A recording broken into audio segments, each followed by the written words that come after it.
বলতে বলিনি, কিন্তু পরীক্ষার সময় তোমরা কী করবা, মানে একদম পিঠটা যাতে পুরোপুরি এক্সপোজ থাকে এটা, ঠিক আছে? তাহলে এই এক্সপোজার পুরোপুরি করে নিবা। তুমি পেশেন্টের পিছনে ঠিকঠাক একদম যেরকম তোমাদের বোঝার সুবিধার জন্য আমি এইদিকে দাঁড়াইছি, কিন্তু তোমরা দাঁড়াবা একদম সোজা। আচ্ছা, দাঁড়ানোর পরে তুমি এক্সামিনেশন শুরু করো।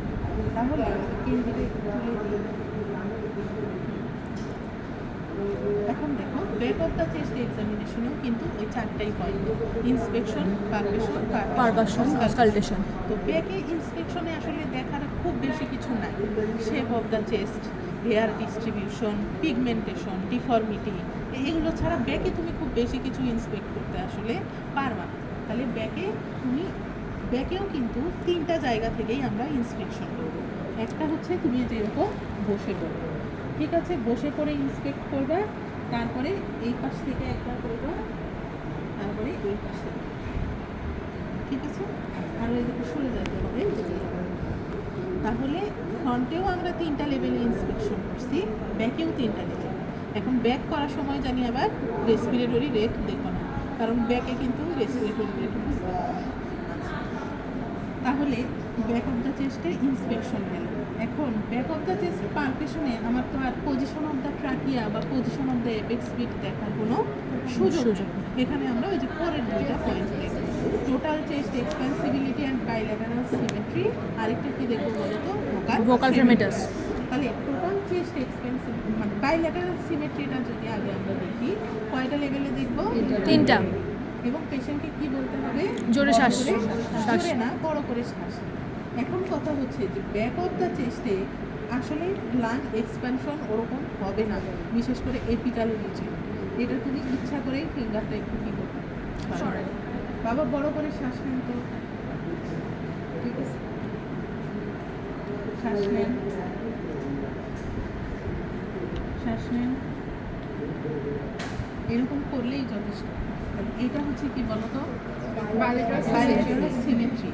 এখন ওই যে একটা বিষয় নিয়ে একটু কনফিউশন আছে, সেটা হচ্ছে ব্যাকে করার সময় কি আমার টোটাল চেস্ট এক্সপেন্সিবিলিটি দেখার দরকার আছে নাকি নাই?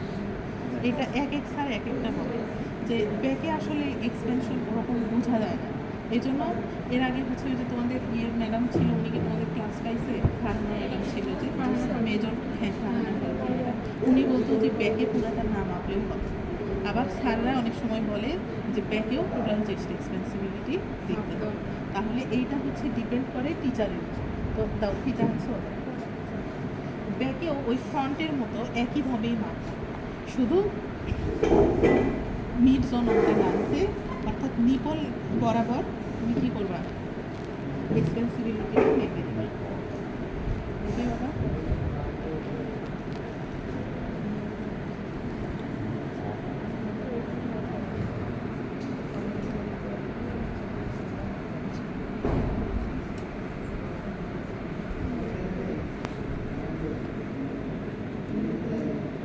এই যে এরকম মিড জোনে তুমি ফিতাটা আগে ফিক্স করবা, ফিক্স করে বাবা বড় করে শ্বাস নেন, ঠিক আছে? ব্যাকে আসলে এক্সপেন্সিবিলিটি বোঝা যায় না, এই জন্যই এটা নিয়ে কি কনফিউশন। তাহলে এইটা তুমি কি দেখে নিলা? Bilateral symmetry and total chest expansibility. আমার হাতে দেখতে দাও, অ্যাটেন্ডেন্সটা দিয়ে দাও। তা আমি কি করবো? তুই লিখে দে না। লিখি কোথায়? আমি খুঁজবো। তোকে দিছে কে? পিছন থেকে লিখিয়ে দিছে। All present. All present, sir. Present.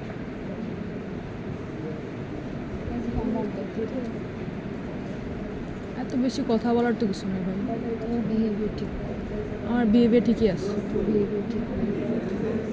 তাহলে বাইল্যাটারাল সিমেট্রি এবং এক্সপেন্সিবিলিটি দেখার সময় তুমি যেটা মাথায় রাখবা, যে যদি আসলেও চেস্টের সাথে ফিঙ্গার মুভ না করে, তারপরও তোমাকে একটু করে কী করতে হবে? করতে হবে, ঠিক আছে? খুব বেশি করো না, আবার ধরা পড়ে যাবে। অল্প। তাহলে কি বলছিলাম? নর্মাল চেস্ট এক্সপেন্সিবিলিটি কত? 5 সেন্টিমিটার। এর থেকে কম হলেও অ্যাবনর্মাল, বেশি হলেও অ্যাবনর্মাল।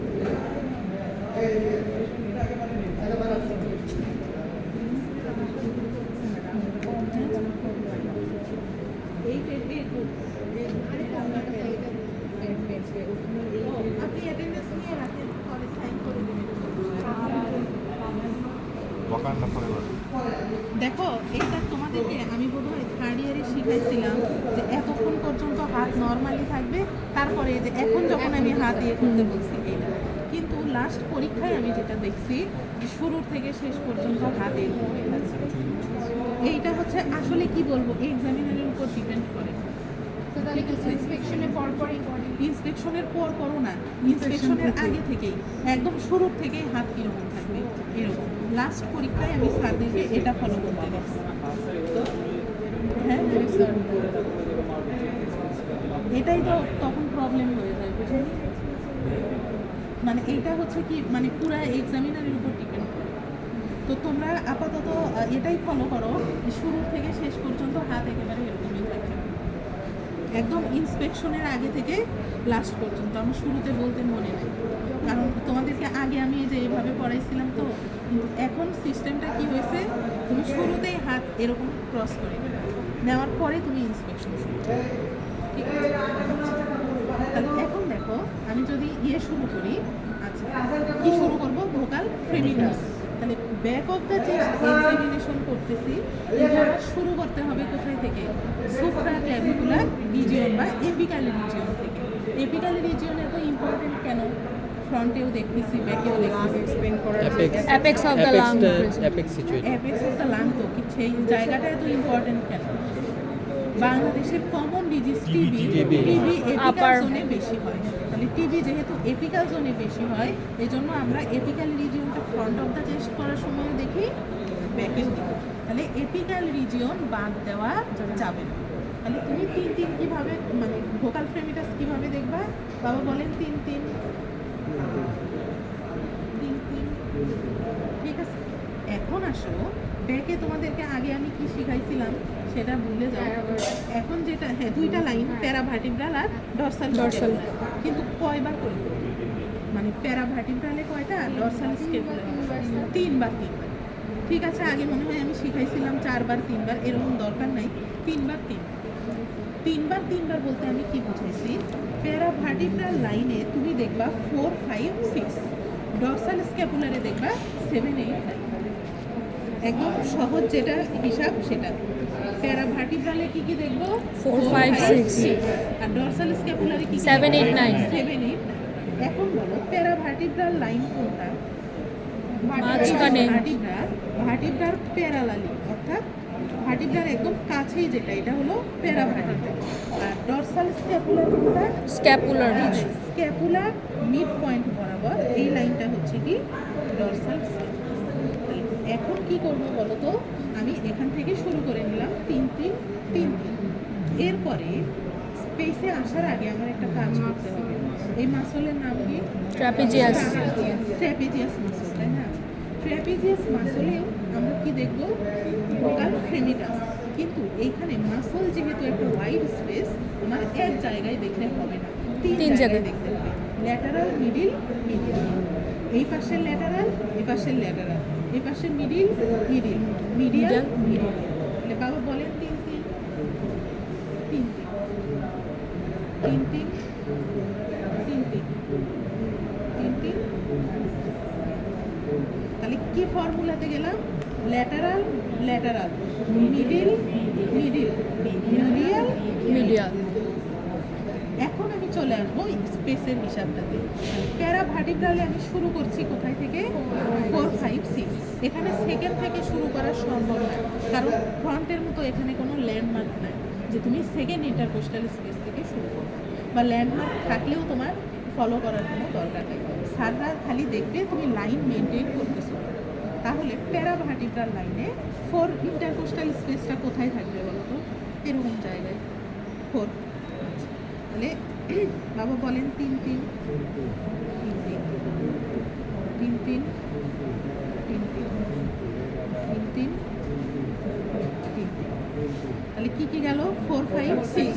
এরপরে আমি চলে যাবো 7, 8, 9।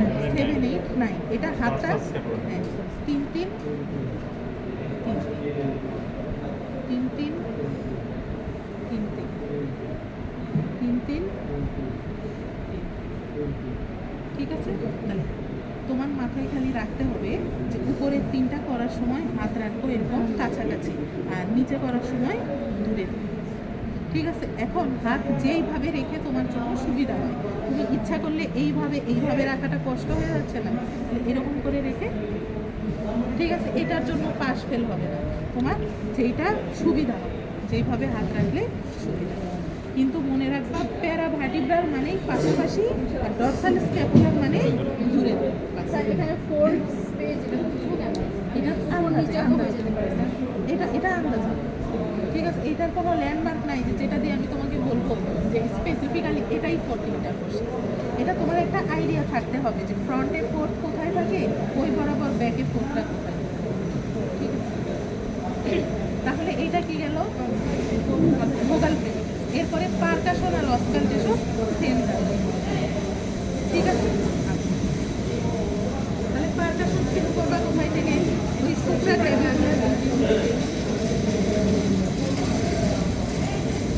ঠিক আছে। এখন আমাকে একটু বলো তো এই মাসলের উপর কি পারকাশন করার দরকার আছে? কেন দরকার নাই? মাসেলের উপর স্যার বুঝাই যাবে। মাসলের পারকাশন করলে সবসময় ডালই হয়, তাহলে আমি জানি যে পারকাশন ডাল হবে, আমার তো করার দরকার নেই। তাহলে এইখানে সেম প্রসেসে করে দিই।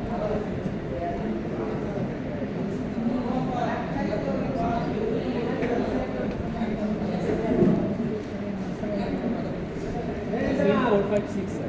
হ্যাঁ সেম 4 5 6 7 8।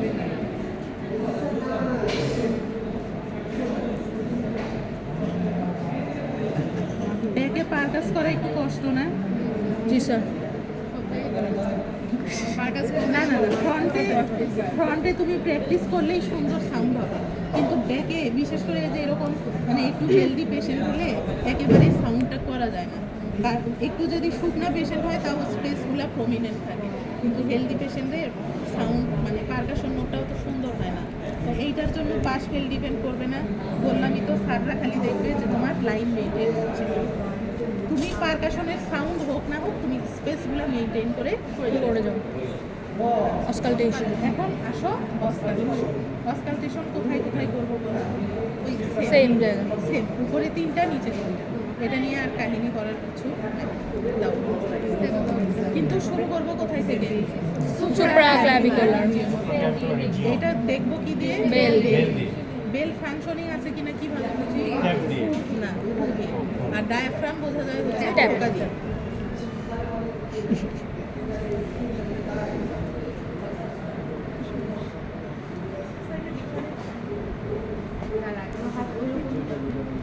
বড় করে শ্বাস নাও।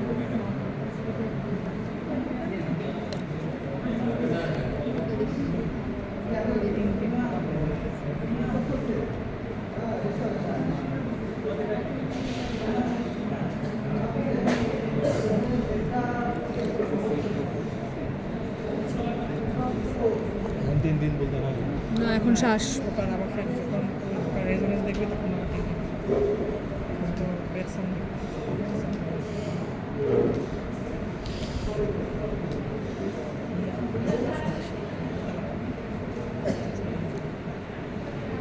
পরে কি দেখবা? 3 রেজোনেন্স। Vocal resonance. জাস্ট আগে দেখলাম রেজোনেন্স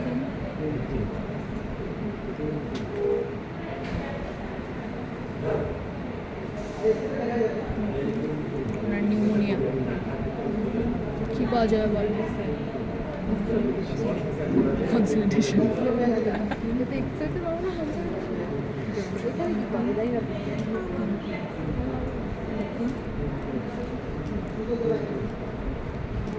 উডি ডাল পাবো। ঠিক আছে, তাহলে এইটা হচ্ছে কি বলো?